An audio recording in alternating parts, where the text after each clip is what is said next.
Well, hello everybody out there. Ethan here, the 11 Bang Bang channel, and today I've got one of the most unusual firearms I have ever personally handled.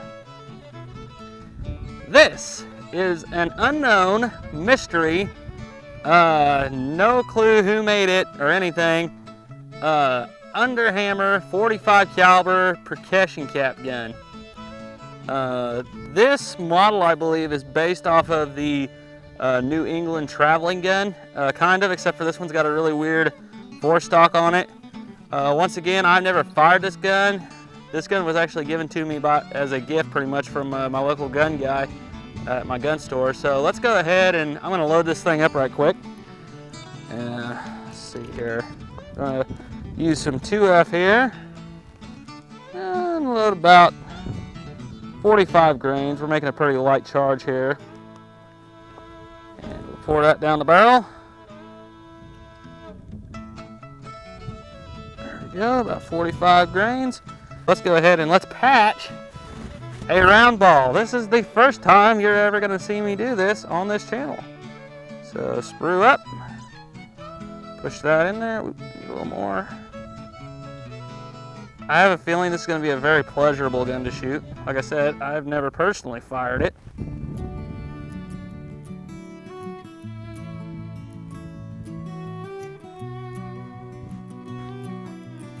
All right, we got her started down the barrel there, and like I said, that's quite a bit of an undersized ball, so it's a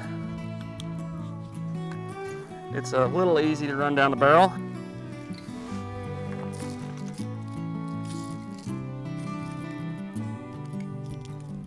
Now these are some CCI number 11s I'm using here, and they seem to be a pretty tight fit, which is a good thing, especially when your cap is on the bottom of the gun.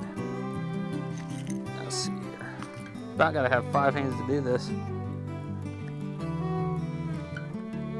There we go. Now I'm gonna seat that cap. Go ahead and hold that.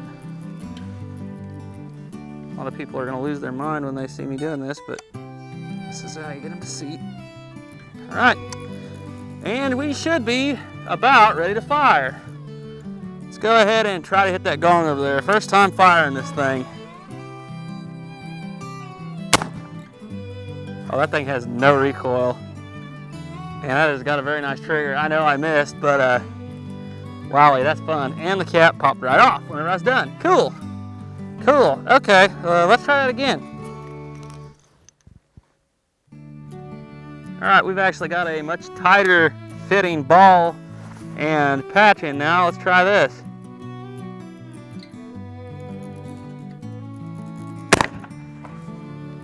Huh. Well, maybe the sights are a little off. I know I'm not flinching, and that thing has a very fast lock time. And it's not recoiling at all. Like, there's zero recoil to this thing. So, I guess we'll try it again. There, I got him. Okay, yeah, you gotta hold quite a bit low. I was holding about a foot under the target and I hit the bottom of the target. All right, so now I know where to aim. Let's have some fun with this thing.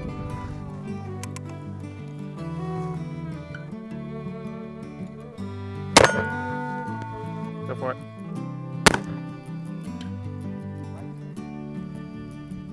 All right, so what I do know about this gun is that most likely this is one of those reproductions that came out in the 50s and 60s. People were very getting into black powder guns at that point in time. They were wanting to, you know, go back to the times of their ancestors 100 years before in the 1850s and 1860s, which the 1850s was when this rifle would have started kind of coming out, this style. And as far as the design goes, it's about as simple as you can get. You got, of course, your nipple here on the bottom of your barrel instead of the top, and the hammer is down here and it's sitting on this hinge pin right here, which is screwed in, and then there's your trigger pin, and your mainspring, funny enough, is your trigger guard. Watch this. You can see where there's the grooves on the bottom of the hammer here, and you can see where the trigger actually catches, and you get your half cock here. and your full cock. And the trigger guard is the mainspring. Like I said, I have no clue who made this gun. It's got a plastic butt plate, which I think is very weird. We're going to be replacing that. And I will say though, it's pretty fun to shoot. So why would you want to put your hammer on the bottom of the gun? Well, I can tell you some advantages and some disadvantages. The first advantage I notice whenever I shoot this thing is it's like shooting almost like shooting a modern gun, in the fact that you don't have anything up here. There's no flash, there's no pop, there's nothing up here. It's all out of the way, out of sight, out of mind, and you have a much cleaner sight picture. And like I said, for safety's sake, that's actually quite a bit safer on the bottom, because then you don't have as much of a risk of caps kind of blowing out and doing their sort of thing and hitting you in the face.